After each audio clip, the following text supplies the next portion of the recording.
And we're going to be studying the book of Numbers, chapter 22. We're going to be studying the life and the foolishness and folly of a man called Balaam, who, though he was a prophet of God, misused his gifts and his relationship for personal gain. There's a lot of things in the Bible. You must remember that this was written over 3,000 years ago, about 3,500 about, and written by Moses. And it was written in an ancient language that now is resurrected in the land of Israel today. They speak ancient Hebrew. They don't speak Aramaic as in Jesus' day. In fact, there's something beautiful about that the people of Israel today speak biblical Hebrew, because there were so many people coming into Israel from Poland and from Romania and from Russia and from America with different languages. Rather than learn Yiddish, which was an Eastern European mixture of German and Hebrew, or learn Russian or learn English, they all learned biblical Hebrew, and that's the national written and spoken language of Israel today, for the first time in history. They never spoke biblical Hebrew. Maybe they did in Moses' day, but in Jesus' day they spoke Aramaic and they wrote in Greek. That's why the New Testament was written in Greek. So in modern history, that's a first. Now, being written in biblical Hebrew, there are many ways one thing about the Bible is so amazing. It's such a compact history, such a compact revelation. You know, you might see a book like War and Peace or The Rise and Fall of the Third Reich or something. It's volumes. They've got one called The History of Civilization. It's 10, 12 volumes. Here we've got the history of the Jews, the history of the early church, and the history of the greatest man that ever walked the earth in this little book. And because of that, many details are omitted. Remember at the end of John it says that things that Jesus did were written. The world itself could not even hold the books. Do you know why it says that? Now, of course, if they wrote everything that you ever did for 30 years, every time, even every detail, every bite of food, and he took another bite of food, the world could hold, of one person's life. Because when he says in John there, if they wrote everything that Jesus didn't just do things while he was on the earth. He created the earth, and he lived for all eternity. That's why the earth could not hold everything he's ever done. That's a literal statement. Even if somebody could write it all down, the world couldn't hold it, because eternity is not holdable or fillable in infinite. Infinity. Is there such a word as finity? I don't know. Anyway, I was reading this today. No, I wasn't reading this today. I was reading it this afternoon. After I decided to teach on this, we've gone through a whole thing recently about God told me this, and God didn't tell me that. And leadership in our ministry has been quite puzzled. What does it mean to hear from God? And how can we so quickly say next week we didn't hear from God after we said we have heard from God? And the ramifications of such. And I was just thinking about the story of Balaam, and I said, well, I've got to teach this study and get it on videotape so that people coming in the ministry or people going through the school could learn this invaluable lesson that Balaam learned the hard way. One of the most miraculous accounts in the whole Bible, one of the most incredible accounts. This is the story where a donkey actually talks. And there's a lot of people that have trouble with that. They say that the donkey does not have the mouth parts for speech. Well, that doesn't keep God from making the donkey talk. It's people that say, there's no way Jonah could stay alive in the belly of the whale with the whale's incredible gastric digestive juices, and so on. There's no way that all those animals that people could live in an enclosed structure with the 300 species of animals without dying from gaseous fumes. With God there's always a way. Supernatural. It's really natural for him to do things that are not natural for us. So we're going to be studying this story. The curtain opens in chapter 22. The children of Israel are wandering through the desert on their testing ground and their punishment from God for not being obedient through faith and God is letting them wander. They happen to be here in the land of Moab. Starting in verse 1, it says, "Then the sons of Israel journeyed and camped in the plains of Moab beyond the Jordan, opposite Jericho." It's right across the river from the current land of Israel. Now, Balak, the son of Zippor, you don't want to say Zipper, saw all that Israel had done to the Amorites. Now, they had just beaten up and slaughtered and killed and plundered the Amorites. Now, here's Israel traveling around a country without a homeland, and they walk through the valley and they start bringing divine retribution from God and killing these races of people that are living in God's chosen land for the Israelites. Now, we can discuss and think about all night, why would God do such a thing? Why would God have people kill cattle and women and children and so on and so forth? Of course, the liberals' way to get around it is that God really didn't do that. That was man's interpretation. He did it and blamed God. These were races of people who were so reprobate, not just spiritually, but were so corrupt physically. They were having practices of burning their children in the fire, witchcraft, demonization, sex with animals, and homosexuality running rampant. Disease, venereal disease running rampant, to where the only way to keep the disease from the children of Israel was to completely kill off. We used to wonder, why would God have them kill the cattle? In some cases, he didn't let them kill the cattle. In some cases, he did. Now, God always has health reasons for certain things. Just like circumcising a baby boy on the 8th day. They didn't find out till the last 30 years that the 8th day of a human's life, he has more natural blood coagulants in his blood than any other day in his life. The first day, he's got a little bit of coagulants, and it goes up sharply. On the 8th day, it peaks, never to reach that point again the rest of his life. You know that? In other words, the blood will scab over and stop bleeding quicker on the 8th day than any other day of a human being's life. Now, people would say, well, did God make that for the law, or did he make law for that, I don't know, but I know that God told them 8 days, and they didn't know why. They just had to obey. And now science tells us why. That's kind of strange. They say, God says, kill all the cattle and the women and children off in this place. Why? Some of these people were so diseased from sex with animals and sex with children that to allow them to keep even the children as slaves and grow up in their midst would have completely destroyed through a plague the children of Israel. And remember, there wasn't prisons. You couldn't travel with prisons. There was no humane way of handling it. Well, you guys just go take the bus to Tijuana. There was no place to send them. And I'm not going to justify God. God is justified. He doesn't need me to justify him. All I can say is that I know God had a godly reason for having them do this. So they had just wiped out the Amorites, pretty much. And Balak, who's the king of Moab, the son of Zippor, saw all that Israel had done to the Amorites. So Moab was in great fear because of the people, for they were numerous, and Moab was in dread of the sons of Israel. Moab said to the elders of Midian, "Now this horde will lick up all that is around us, as the ox licks up the grass of the field." And Balak, the son of Zippor, was king of Moab at that time. So he sent messengers to Balaam, the son of Beor, at Pethor, which is near the river, in the land of the sons of his people, to call him, saying, "Behold, a people came out of Egypt. Behold, they covered the surface of the land. They are living opposite me.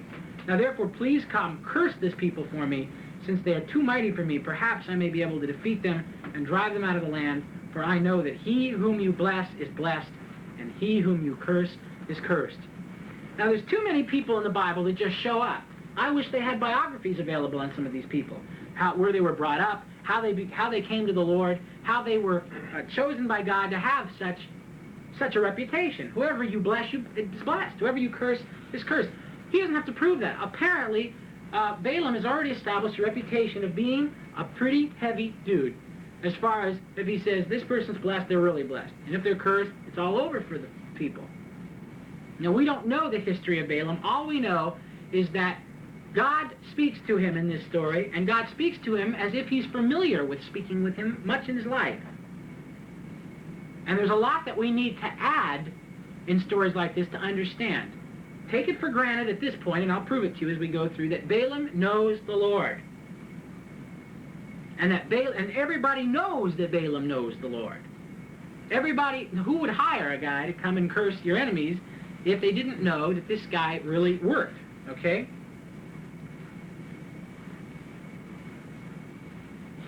For he whom you bless is blessed, and he whom you curse is cursed.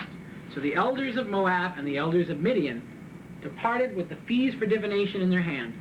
And they came to Balaam and repeated Balak's words to him. And he said to them, spend the night here, and I will bring word back to you as the Lord may speak to me. And the leaders of Moab stayed with Balaam. Then God came to Balaam and said, who are these men with you? Now, I really appreciate the fact that when God has a conversation with people, he asks them seemingly, excuse the expression, dumb questions. Like, Adam, where are you? Why does God ask us questions he already knows the answer to? This has nothing even to do with knowing the future. This just has knowing the present. To find out what our answer will be. Peter, do you love me? Adam, where are you? Cain, where is your brother Abel? Think about it. God will ask you obvious questions. Sometimes it'll bother you, as with Peter. God, Jesus, you know I love you. Feed my sheep. Peter, do you really love me? Do you love me more than these? God will ask you questions that you already know the answer to, that he already knows the answer to try to show you something. Like the time when I was praying for people to move into ministry, and I said, God, do not forsake us. And he came back to me just like that, as audible as you would speak to me, and said, now would I ever forsake you? And it wasn't, I won't forsake you. It was a question. Now would I ever forsake you? My heart just overflowed with joy, because I knew the answer to that. It was almost like a Jewish mother. It was, now would I ever forsake you? I'm serious. It was just so warm and fatherly and loving. Then God came to Balaam in verse 9 and said, who are these men with you? Balaam said to God, Balak, the son of Zippor, king of Moab, has sent word to me, saying, behold, there is a people who came out of Egypt, and they cover the surface of the land. Now come, curse them for me. Perhaps I may be able to fight against them and drive them out. And God said to Balaam, do not go with them. You shall not curse the people, for they are blessed. Period. End of quote. That's it. You shall not go. He doesn't even say you shall not go. Do not go with them. Can't get any clearer than that. And God doesn't always tell you why. God does not always tell you why. He might just say no. But God he had such a good relationship with God, apparently, that God told him why not to go. You shall not curse the people, for they are blessed. No, not only I don't want you to go, but this is the reason I don't want you to go, and why I don't want you to do what they're asking.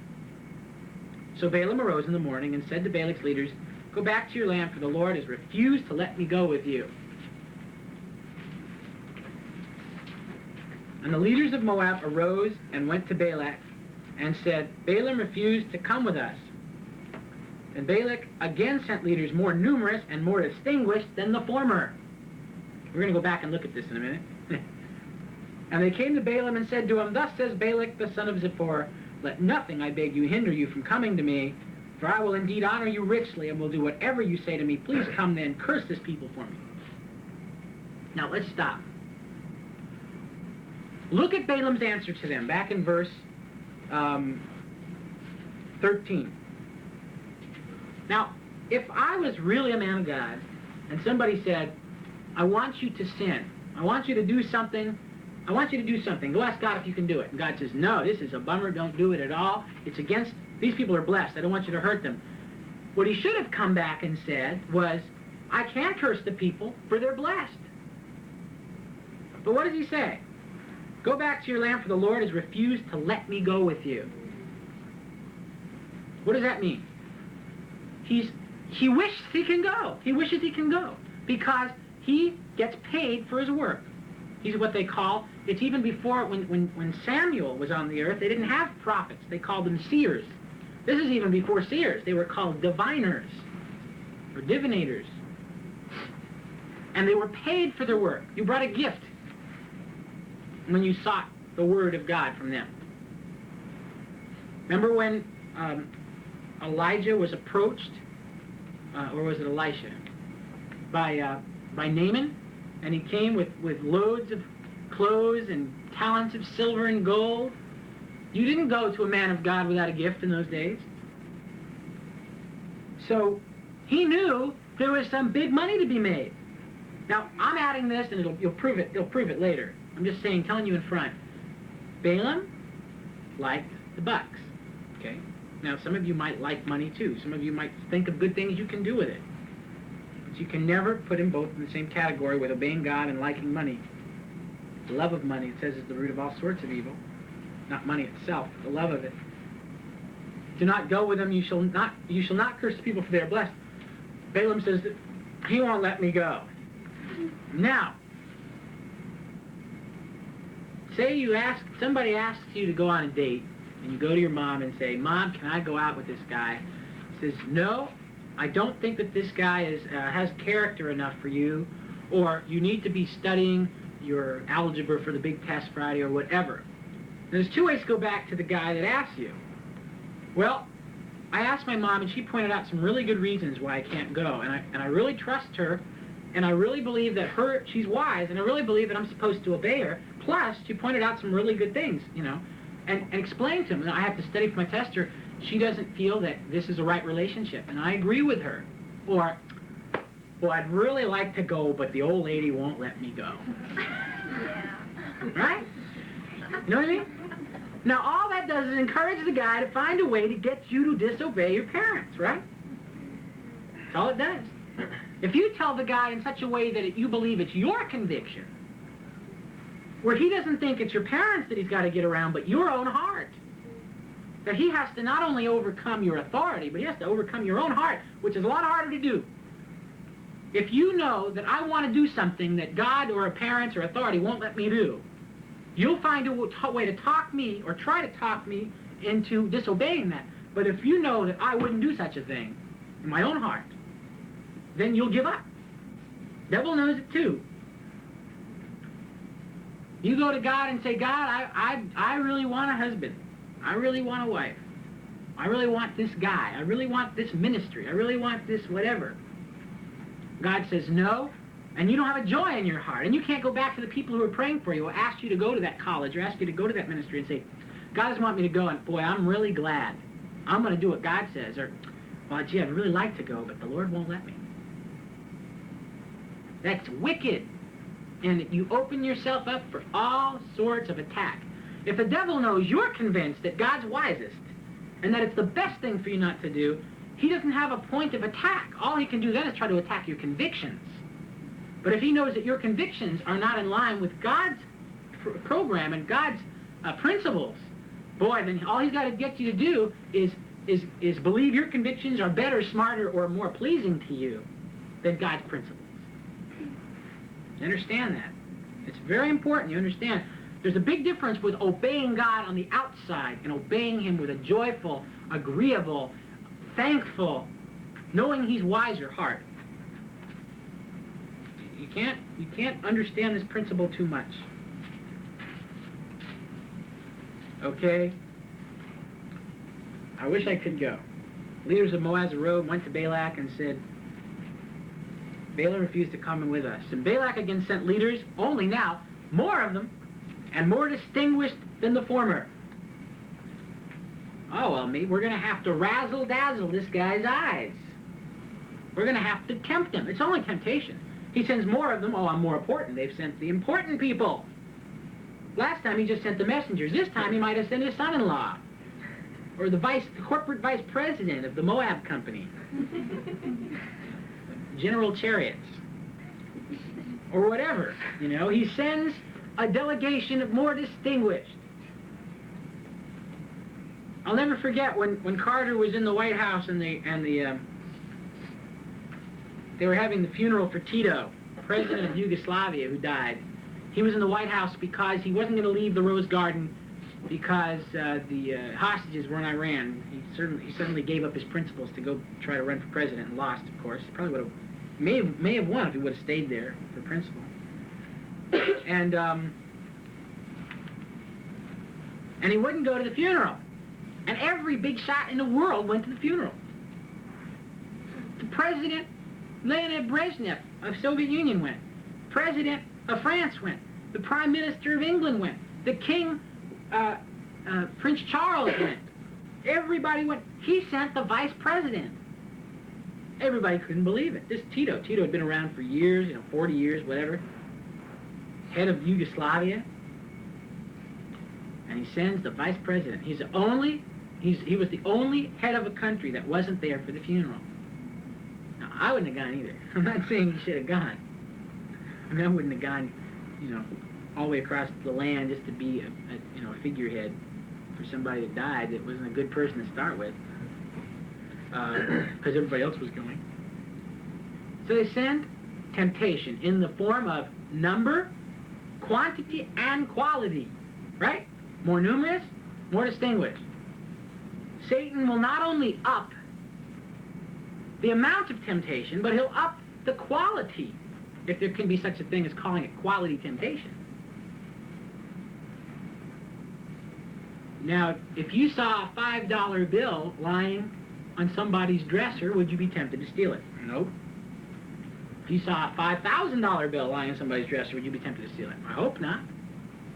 They asked men and women around the country, they asked them this question: how much money would it take for you to sleep with a stranger, have sex with a stranger? The average for the men was $10. The average for the women was $10,000. And when they got up to $1 million, almost everybody said, yes, I'd sleep with a stranger for $1 million. And what I'd answer back to them all is, well, then you're willing to be a whore. You're willing to be a prostitute. All you're changing is the amount of money. You're willing to put away your convictions for money. Would you do it for $1 billion? No. Would you go to hell for $1 billion? No. There's people that would. So when Satan ups the quantity and the quality of the temptation, the amount, instead of silver, he'll give you gold. Well, if you can be bought at any price, then God doesn't care about the price. He cares that you can be bought. Would you leave the Lord's will for a tall, dark, and handsome Prince Charming that he was a pastor and he'd been in Bible school and he could make $50,000 a year and everybody loved him, and he made records and he could sing and he could dance and he led people to the Lord by the droves, and he looked beautiful and he was tall and he was gentle and he was loving and he was everything you ever wanted, and God said no? Would you still marry him?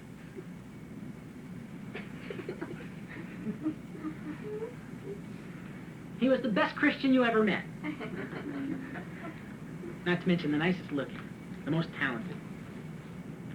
3 years older than you. His parents like you, your parents like you. God says no. To you, not him, but just you. He thinks the Lord wants it to happen, but God said no.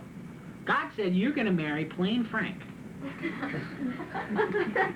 And Frank doesn't even like you. And Frank's okay, He's about 20 pounds overweight. He's only been a Christian about 2 years. Doesn't have any skill, but he really loves the Lord. He loves to pray, but, he stumbles now and then, and he comes and asks you for advice instead of giving you advice, and so on, okay? But God has made it clear to you, you're supposed to marry Frank. But Pete really likes you, and you really like Pete. Okay, you got the picture? What's your price? At what point are you willing to disobey God? For what? What is there that can buy you? Are you for sale? Is God for sale in your life? Is obedience for sale? So, 15. Then Balak again sent leaders more numerous and more distinguished than the former. They came to Balaam and said to him, Thus says Balak the son of Zippor, Let nothing, I beg you, hinder you from coming to me, for I will indeed honor you richly, and I will do whatever you say to me. Please come then, curse this people for me. Balaam answered and said to the servants of Balak, Here's Balaam's zeal. He had real zeal. He was a man of God. He really was. God doesn't speak to people who aren't men of God. He was a prophet of God. He was a leader of the people in God's name. He wasn't a devil worshiper. Balaam answered and said to the servants of Balak, Though Balak were to give me his house full of silver and gold, I could not do anything either small or great contrary to the command of the Lord my God. Very zealous statement. And now please, you also stay here tonight, and I will find out what else the Lord will speak to me. Now, the error of Balaam is obedience to God plus, or it's obedience to God but, or it's obedience to God and something else. Yes, I'll obey God, but stay here tonight. Stay again. Now he sent a delegation, putting them up for the night. He didn't say go away. Get thee behind me. Split. I will not do this. I don't even want to be tempted. Flee temptations, it says. Resist the devil. He will flee from you. Hang out and let me go talk to God. Let me pray about it. How many people have gone to hell praying about it? How many people have disobeyed God saying, well, I really have a burden for this. I really feel led to do that. I really have a peace about this. I'm going to go pray. I can't believe the amount of people that say, well, I've really prayed about it. And then I say, but did God tell you? Praying about something is not spiritual. Hearing from God and doing what God says is spiritual. Praying about something, Mormons pray, Christians pray, Buddhists pray. The devil himself probably is tried to pray in front of people to impress them. Don't ever come to me and say, well, I'm going to do this. I've really prayed about it. Unless you can finish the statement. I prayed about it and God has answered me. And he told me I'm supposed to do this. It doesn't impress me that you prayed about it. And it doesn't impress God that you prayed about it. Because most selfish prayer is just one-way prayer. It's like picking up the phone, dialing a number, doing all the talking, and hanging up before the person can talk back. Okay? God came to Balaam at night and said to him, If the men have come to call you, rise up and go with them. But only the word which I speak to you shall you do. Nothing harmful in that. Nothing angry in that. Now here's the whole key. This verse, this reaction of God to Balaam coming a second time and asking, remember the first time God says, who are these people and what do they want? This time, God isn't saying who are these people, what do they want? God comes and says to Balaam, if the men have come to call you, rise up and go with them. Now, remember there's details left out. I'm not going to add to the Word of God. I'm just going to tell you it's obvious. Balaam went, of course, and said in verse 19, now please, you also stay here tonight, and I will find out what else the Lord will speak to me. Maybe I can get the consolation prize. Maybe I won't get the riches and the honor and the house full of silver and gold, but I might be able to tell him something pleasing and get a tip. You know, maybe instead of $1 million, they'll give me $1,000. That's the problem when you have a business. That's the problem. It can even happen here. We can make decisions based on how much income it'll bring in. God forbid. But we can make decisions. Whenever you have ministry mixed with finances, there's always the temptation to alter a decision or alter a policy just for financial reasons. Now, if God lets you or God leads you to alter policy and it brings financial blessing, there's nothing wrong with that. But if your sole reason for doing something is so that you will be financially remunerated or paid off in some way, that's evil. It's wicked, especially when it's attached to ministry. And that's the problem. Balaam had a ministry, and he also had a business called the diviner's shop, the diviner's house. I will find out what else the Lord will speak to me. What else? Oh, what an evil word. God, I know you told me no, but what else can you tell me about this? Don't ever ask God for anything else once he gives you the final word on something. When he gives you a definite word. He gave him a definite word, no, and he told him why. Goodbye, Balaam, I'm going now. So God gave him the final word, and he says, I'm going to go find out what else. Well, God gave him what else, and God contradicted himself. Did he? Yeah. God told him no because he was in a certain situation. Now, he comes back to him, what I consider a disobedient and greedy man, and God gives him and tells him the word that he deserves to hear. Sure, go. Why? You'll see in the very next verse. So Balaam arose in the morning, saddled his donkey, and went with the leaders of Moab. But God was angry because he was going, and the angel of the Lord took his stand in the way as an adversary against him. Now, why would God tell him to do something that he was angry if he did? Because God never tells you to do something after he tells you not to do it unless he explains why he's changing his path. God might say, go offer your son as a burnt offering on Mount Moriah to Abraham, and then say, now, he says, do not harm the boy, for now I know you fear me. Now I know you love me more than anything else. So he says, I am changing my direction to you because I have learned this, or because you have proven this. But God says no one time, and then says, all right, go, and doesn't give any reason. Be careful. God is very strict. He's very strict. And when God says no, and then you ask him a second time, God will say, all right, go ahead. Do what you want. He doesn't even say it that way in here. But I'm adding to the flavor of the thing by, you can see in 22, God was angry. So what God was saying, all right, you're not going to be obedient? Do what you want. Sure, go ahead and go. I'll have a little surprise waiting for you down the road. You must know that God usually will only answer you once.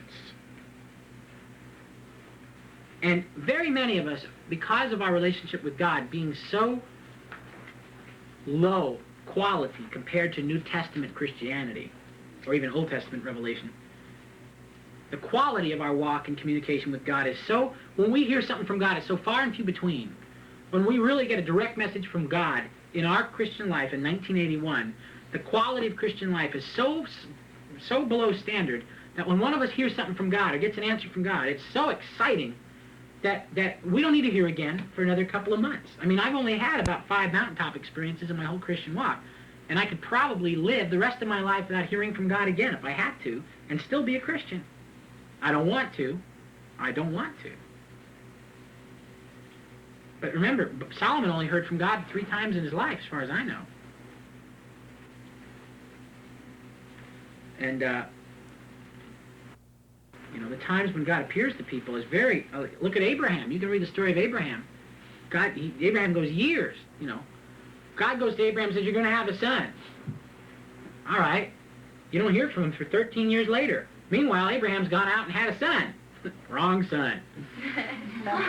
Oh, oops, Well, go ahead and bless him anyway, Lord. Nope, you got to get rid of that one. The son I promised was due this next year. I forgot to tell you when. I didn't really forget to tell you. I was testing you. How would you like for God to say, I'm going to give you a wife? And that's it. That's all he says. 5 years later, he shows up and says, all right, I'm ready to give you a wife. But I've already got Sheila here. You'd feel pretty dumb, wouldn't you? Especially if Sheila was inside the tent snickering. I got him. Now, we live in a very civilized time when God doesn't have you get rid of wives and kids anymore. And I'm very grateful for that. But there was this is before the law. The law of Moses, I guess, had been given, but this was before there was any kind of civilized ways in the land, This was a time when even David had many wives, and Jacob, had multiple wives and so on. I mean, there was all kinds of things being tried out and tested and so on and so forth. So Balaam goes, and here we've got an angel of the Lord takes his stand in the way as an adversary, as an enemy against him. Now he was riding on his donkey, and his 2 servants were with him.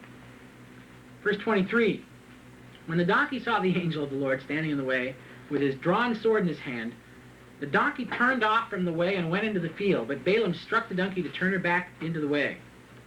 Then the angel of the Lord stood in a narrow path of the vineyard with a wall on this side and a wall on that side. There was a little kind of a bridge, a walled bridge.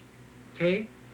When the donkey saw the angel of the Lord, she pressed herself to the wall and pressed Balaam's foot against the wall. So he struck her again. And the angel of the Lord went further and stood in a narrow place where there was no way to turn to the right hand or to the left. When the donkey saw the angel of the Lord, she lay down under Balaam. So Balaam was angry and struck the donkey with a stick. And the Lord opened the mouth of the donkey, and she said to Balaam, "What have I done to you that you have struck me these 3 times?" Balaam is so shocked, he answers her. I mean, really, he's so shocked, he talks back to her. He doesn't go, "Why are you talking?" He's so mad, he's so upset. And why he's upset, you'll see in a minute. Balaam said to the donkey, "Because you have made a mockery of me." He's riding with the people, the officials, right? Right? Here's Balaam, Balaam. He's riding with the officials, the princes, the president of general chariots, back to Balak, and they're all going down the road. And this guy, he's a prophet. He doesn't even know how to handle his donkey. Right? It'd be like you're in a motorcade, and all of a sudden your car starts veering off to the left. Get back here, and your car starts having a mind of its own. He's never had his donkey do this before. "Because you have made a mockery of me. If there had been a sword in my hand, I would have killed you by now." That's how mad he was. He was foaming at the mouth. He'd never been so embarrassed in all his life. His donkey was showing him to be a poor horseman. And the donkey said to Balaam, "Am I not your donkey on which you have ridden all your life to this day? Have I ever been accustomed to do so to you?" He said, "No."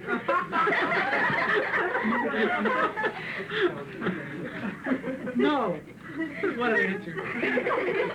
Then the Lord opened the eyes of Balaam, and he saw the angel of the Lord standing in the way with his drawn sword in his hand, and he bowed all the way to the ground. And the angel of the Lord said to him, "Why have you struck your donkey these 3 times?" All of a sudden, everybody's concerned about donkeys. Pretty smart donkey, though. A donkey was smart. Saw the angel of the Lord and said, "I'm not going that way. Behold, I have come out as an adversary because your way was contrary to me." God's explaining further. Doesn't usually do that to people. The word contrary, literally, you can see in your footnotes there, you can see in the footnote means reckless. Your way was careless, reckless. You had no care for the fear of the Lord. But the donkey saw me and turned aside from me these 3 times. If she had not turned aside from me, I would surely have killed you just now and let her live. God speaks to him and says, "Your donkey just saved your life. You better keep her offspring for generations. You got to raise this donkey. You got a smart donkey here. She saved your life. She was trying to keep you out of trouble." And Balaam said to the angel of the Lord, "I have sinned, for I did not know that you were standing in the way against me. Now then, if it is displeasing to you, I will turn back."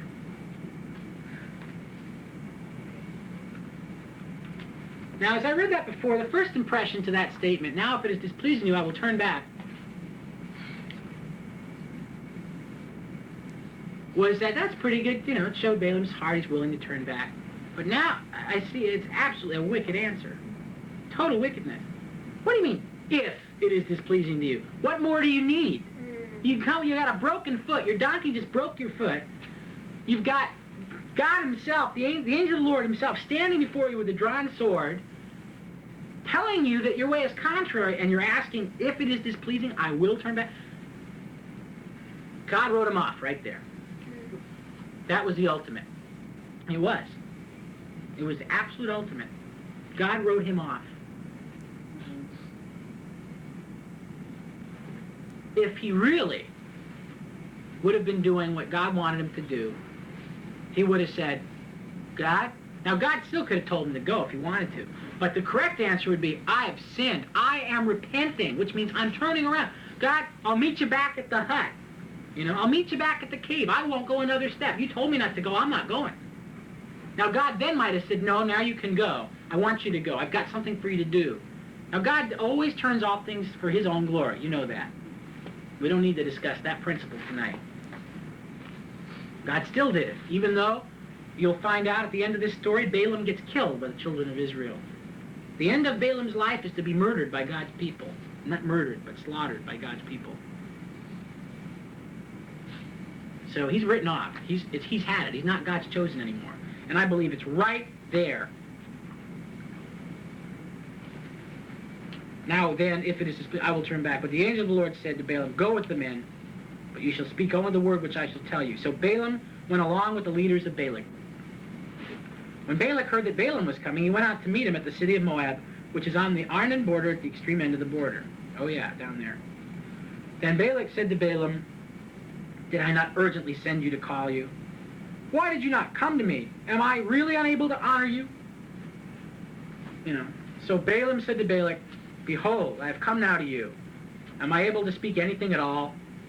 The word that God puts in my mouth, that I shall speak. There is something in the second sentence that reveals Balaam's attitude.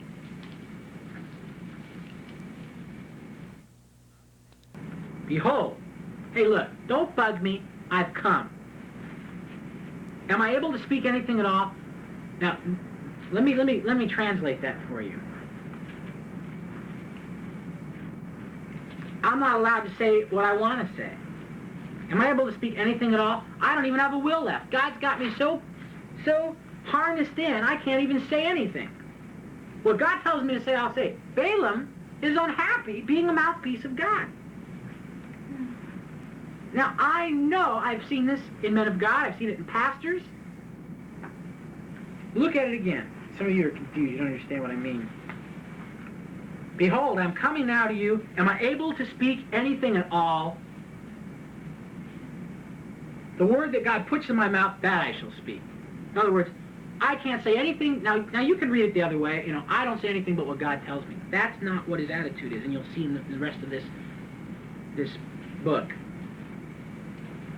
His attitude is, I don't even have a will of my own. God has let me do what I want to do. Now, you might be able to say that in a godly way. I have no will of my own. I have given my will to God. I don't do what I want to do. Not what I will, but what he wills. You can say that two different ways. You can say that in a godly way. You can say, God doesn't, I can't say anything at all. Am I able to speak? What God says, I'll speak. I've met pastors who God has put in there, and all they do is complain about the work of the Lord. God has made me a pastor. These people wear me out. They're not, I'll never forget, in 77, I played at a church in Fort Worth, and the pastor of this church was called by another pastor. In fact, it's the pastor that I got the piano from. Said of the pastor that I played with in Fort Worth that he's the only egomaniac that God uses, that he knows. And the guy that was called the only egomaniac that God uses that he knows, said to me, this church just doesn't deserve me. He says, I'm going to give them 2 more years, and if they don't snap to, I'm just going to split. I'm just going to leave. I'm going to go find other church people that deserve me. I'm not kidding. That's pretty much what this guy said to me. And I remember going, I was about 2 years old in the Lord, and I remember going, I was riding in the car with him, and what could I say? Going, what about your, job? I've done everything I can, and they're just not coming to, and if they don't come to, I'm just going to leave and find the people that deserve the call of the Lord on my life. So and I've met other pastors that were always grumbling, I could be doing this, I could be doing that. Nobody does God a favor. That's what Leonard says. Let it be forever known that nobody has given up anything for God. Nothing. Everything you've given up is a piece of dirt clod on the ground compared to what God has given to you. You haven't given up anything. The privilege of serving the creator of the universe. There is no greater calling than serving him, whether it be doing dishes or pastoring a 1,000-people church. There's no greater calling. Balaam saying, I can't speak anything at all. What God says, I'll speak. He's mad. He's bummed out. 39. Balaam went with Balak, and they came to Kiriath Huzoth. And Balak sacrificed oxen, and sheep, and sent some to Balaam and the leaders who were with him. Then it came about in the morning that Balak took Balaam and brought him up to the high places of Baal. And he saw from there a portion of the people of Israel. Chapter 23. Then Balaam said to Balak, Balaam said, build 7 altars for me here, and prepare 7 bulls and 7 rams for me here. Balak did just as Balaam had spoken, and Balak and Balaam offered up a bull and a ram on each altar. Then Balaam said to Balak, stand beside your burnt offering, and I will go. Perhaps the Lord will come to me, and whatever he shows me I will tell you. So he went to a bare hill. Then God met Balaam, and he said to him, I have set up, Balaam said to God, capital H, I have set up the 7 altars, and I have offered up a bull and a ram on each altar. Then the Lord put a word in Balaam's mouth and said, return to Balak, and you shall speak thus. So he returned to him, and behold, he was standing beside his burnt offering, he and all the leaders of Moab. And he took up this discourse and said, from Aram Balak has brought me, Moab's king, from the mountains of the east. Come curse Jacob for me, and come denounce Israel. How shall I curse whom God has not cursed? How can I denounce whom the Lord has not denounced? As I see him from top of the rocks, and I look at him from the hills, behold, a people who dwells apart, and shall not be reckoned among the nations. Who can count the dust of Jacob, or number the 4th part of Israel? Let me die the death of the upright, and let my end be like his. Then Balak said to Balaam, what have you done to me? I took you to curse my enemies, but behold, you have actually blessed them. And he answered and said, must I not be careful to speak what the Lord puts in my mouth? Then Balak said to him, please, come with me to another place, from where you may see them, although you will only see the extreme end of them, and will not see all of them, and curse them for me from there. And he took him to the field of Zophim, to the top of Pisgah, and built 7 altars and offered a bull and a ram on each altar. And he said to Balak, stand here beside your burnt offering, while I myself meet the Lord yonder. Then the Lord met Balaam, and put a word in his mouth, and he said, return to Balak, and thus you shall speak. And he came to him, and behold, he was standing beside his burnt offering, and the leaders of Moab with him. And Balak said to him, what has the Lord spoken? Then he took up his discourse and said, arise, O Balak, and hear. Give ear to me, O son of Zippor. God is not a man that he should lie, nor a son of man that he should repent. He's the guy that said that. God's not going to change his mind. Or has he spoken and will not make it good? Behold, I've received a command to bless. When he has blessed, then I cannot revoke it. He has not observed misfortune in Jacob, nor has he seen trouble in Israel. The Lord his God is with him, and the shout of a king is among them. God brings them out of Egypt. He is for them like the horns of the wild ox, for there is no omen against Jacob, nor is there any divination against Israel. At the proper time it shall be said to Jacob and to Israel, what God has done. Behold, the people rises like a lioness, and as a lion it lifts itself. It shall not lie down until it devours the prey and drinks the blood of the slain. Then Balak said to Balaam, do not curse them at all, nor bless them at all. Don't say anything. Shut up. If you're not going to bless them, and if you're not going to curse them, then don't bless them. But Balaam answered and said to Balak, did I not tell you, whatever the Lord speaks, that I must do? See, that's his catch-all.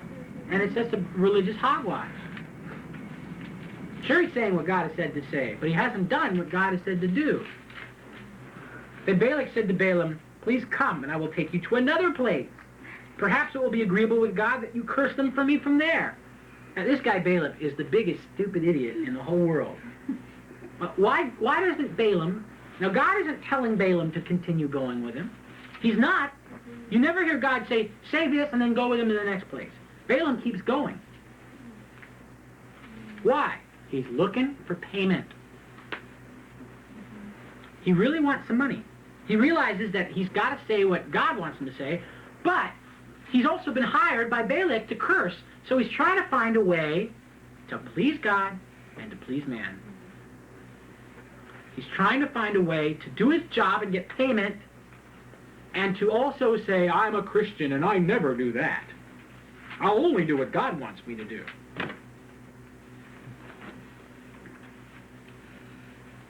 Perhaps it will be agreeable with God that you curse them for me from there.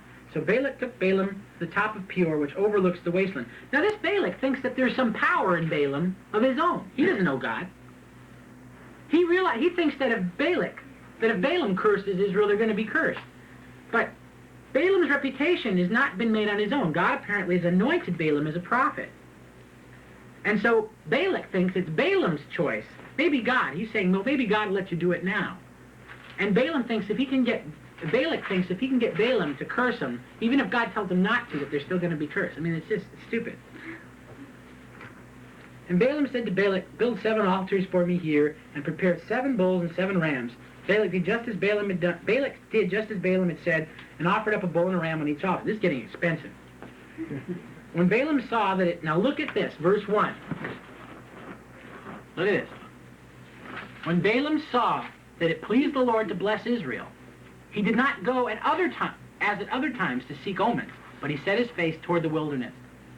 In other words, remember the other time he said, stay here, I'm going to go listen to the Lord.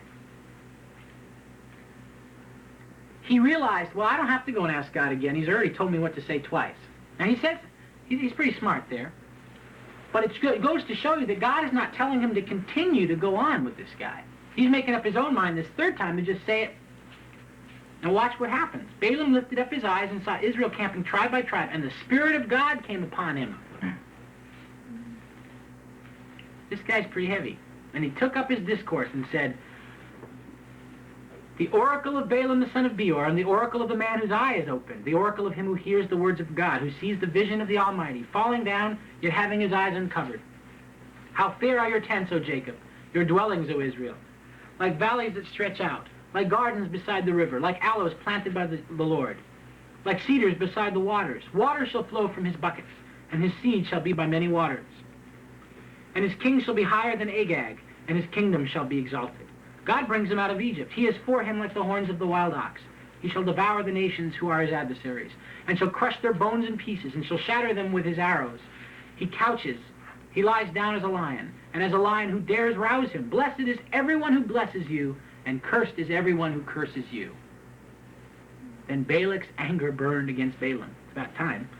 And he struck his hands together, and Balak said to Balaam, I called you to curse my enemies, but behold, you have persisted in blessing them these 3 times.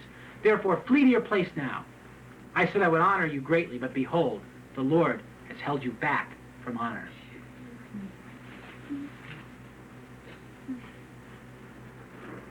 What Balaam has said, he clapped his hands together and says, you better flee, because I'm going to cut your stupid head off. That's what he's saying. You better get out of my presence before I slice and dice you. Second, I said I would honor you. I said I would pay you. I will richly honor you. But the Lord has held you back from the honor that I was going to give you. And Balaam said to Balak, did I not tell your messengers, whom you said had sent to me, saying, though Balak were to give me his house full of silver and gold, I could not do anything contrary to the command of the Lord, either good or bad, of my own accord. What the Lord speaks, that I will speak. And now behold, I'm going to my people. Come, and I will advise you what this people will do to your people in the days to come.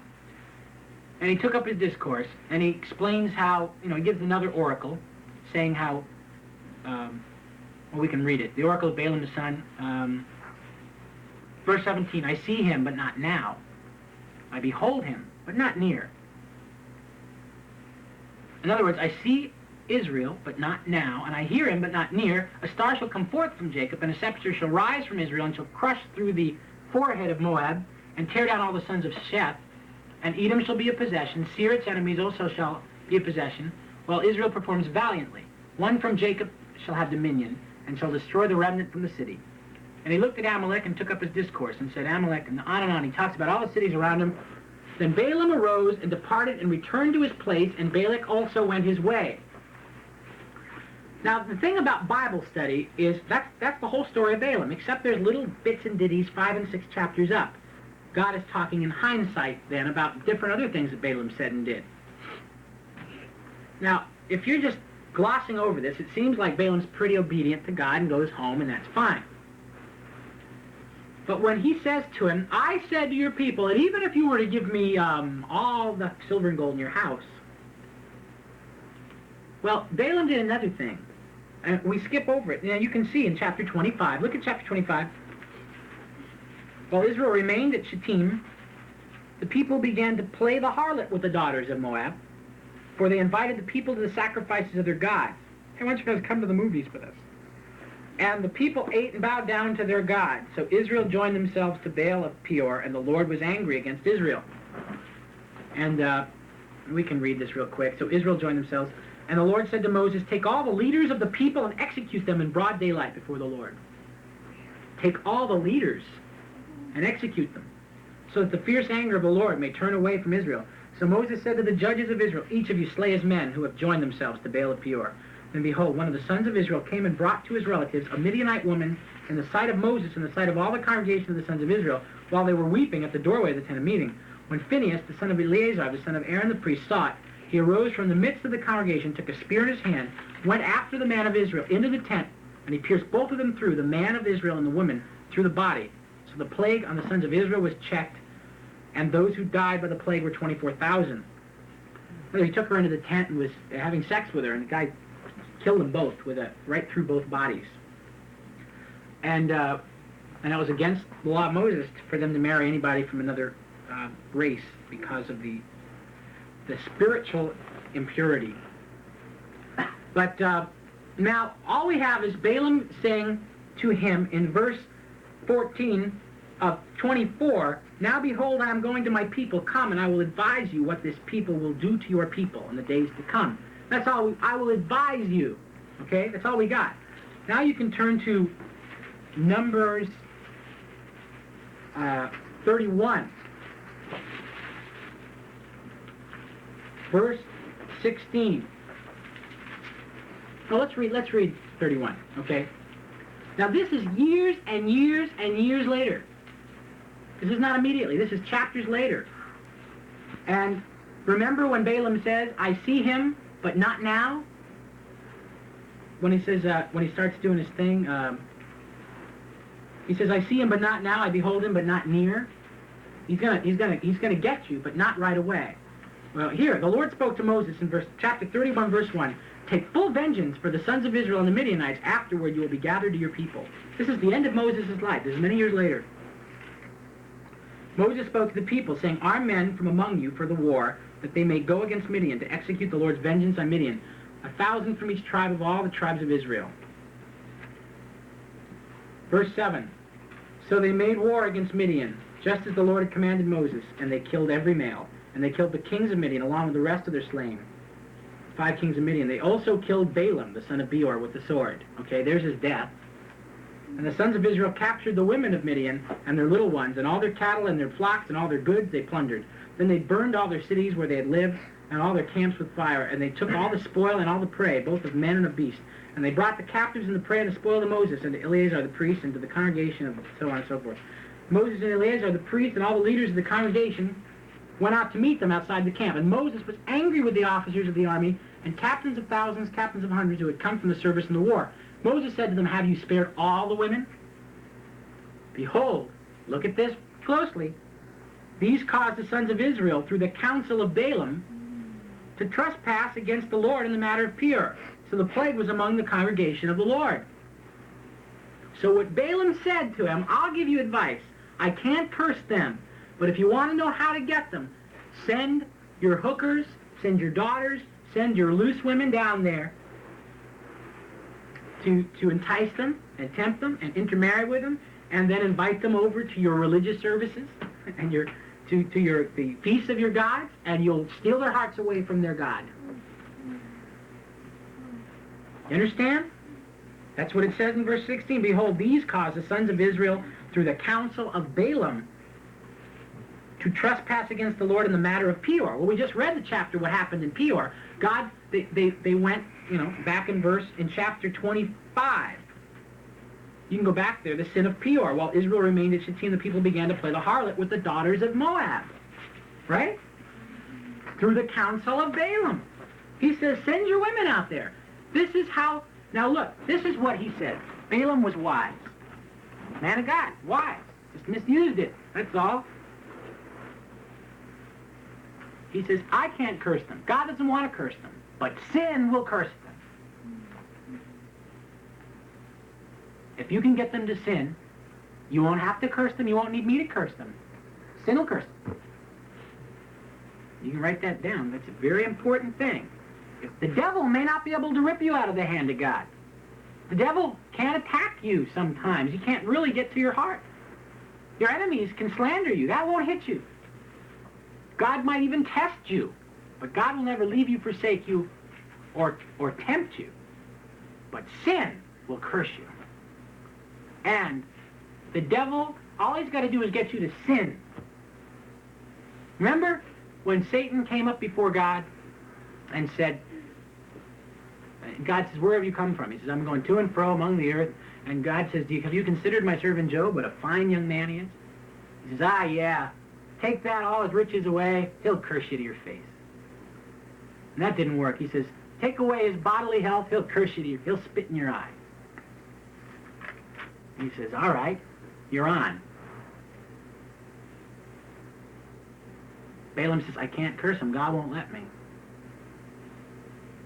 Now, there's some real, Christians are just sheep. God calls us his sheep because sheep are the dumbest animals there are. They are. They are. They're absolutely stupid. I mean, that's why, God didn't say, you're my, dolphins or chimpanzees or cocker spaniels or anything. You're my sheep. Sheep are absolutely the lowest intelligent barnyard animal there is. That's what he calls a sheep. And Balaam is such an idiot because he says, I'll obey God. I will only say what he says to Israel in an oracle or a divination or some big, spiritual thing. But then, instead of sharing God's feelings about Israel, he's just obedient outwardly. He doesn't have the heart of God for Israel. He wants to make some money. And I bet you that when he says, I'll give you advice, I'll tell you how to get Israel, that Balak probably paid him. He probably made his money, probably went home a richer man. The error of Balaam is to use the gift of God for money. And also to ask God twice after God said no the first time. To find a way around of being obedient to God all the way through the story. He always finds a way around obeying God because he doesn't share God's heart. He just does what God says, but he doesn't share his heart. And if you don't share God's heart, you might think you're doing what he wants you to do, but you'll only be going through outward motions of obedience. You might read your Bible and say your prayers and keep the rules, and in your heart be a wicked, wicked servant. Unless you know and share his heart and his attitude towards sin, and his hatred towards sin, and his love for souls, and his love for others, and his love for you. And I remember Winky Pratney used to teach on this through Jude. We'll go to Jude to close this up in a minute. But Winky Pratney taught on it, and he always said that Balaam, and when he tells the story real quickly, he says Balaam, the error of Balaam was he did what God said and then went around God's commandment to tell him, well, look, if you really want to get them, this is the way to curse them. Now, why would God punish Israel for that? Because nobody is responsible for your sin but you. Nobody is. If somebody if some girl comes into your room completely naked and says, come on, baby, it's not her fault if you sin with her. That's why God cursed Adam and Eve and the serpent. Eve said it was the serpent. Adam says it was the wife you gave me. Eve said it was the serpent. Serpent says, duh, Serpent's cursed, gets rid of his legs. You're going to eat dust the rest of your days. The woman's cursed, you're going to have pain in childbirth. The man's cursed, you're going to bring forth your food instead of being able to pick it and just prune the garden and fertilize it and take care of it. Now you're going to have to scrape in the desert to get your food and travel the rest of your days instead of being in this garden. So all of them were cursed. And nobody, I've gotten letters from people that that blamed me, people that used to live here that have said, or people that worked with us that said, well, I really was supposed to do this, but you gave me this counsel, and I did this, and it was wrong. And I said, well, if you really believed you were supposed to do it, you should have done it. You can't blame me for not doing it.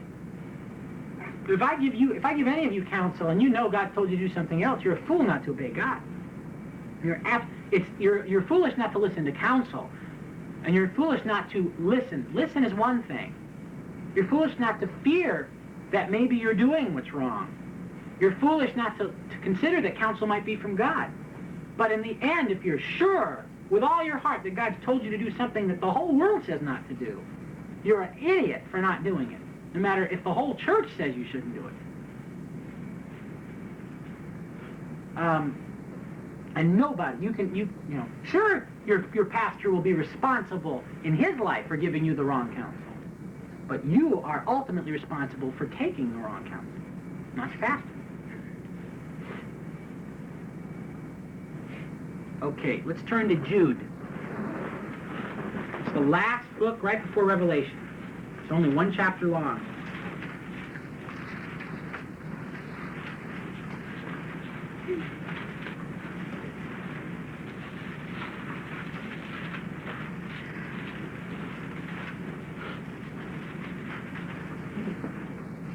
Verse 10, talking about evil men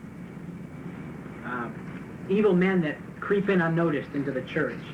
But these men revile the things which they do not understand, and the things which they know by instinct, like unreasoning animals. By these things they are destroyed. Woe to them, for they have gone the way of Cain, and for pay they have rushed headlong into the error of Balaam, perished in the rebellion of Korah. These men are those who are hidden reefs in your love feast, when they feast with you without fear, caring for themselves, clouds without water, carried along by winds, autumn trees without fruit, doubly dead, uprooted, wild waves of the sea, casting up their own shame like foam, wandering stars for whom the black darkness has been reserved forever. Okay, so for pay, they have rushed headlong into the error of Balaam, sold their convictions. Let's go ahead and close in prayer.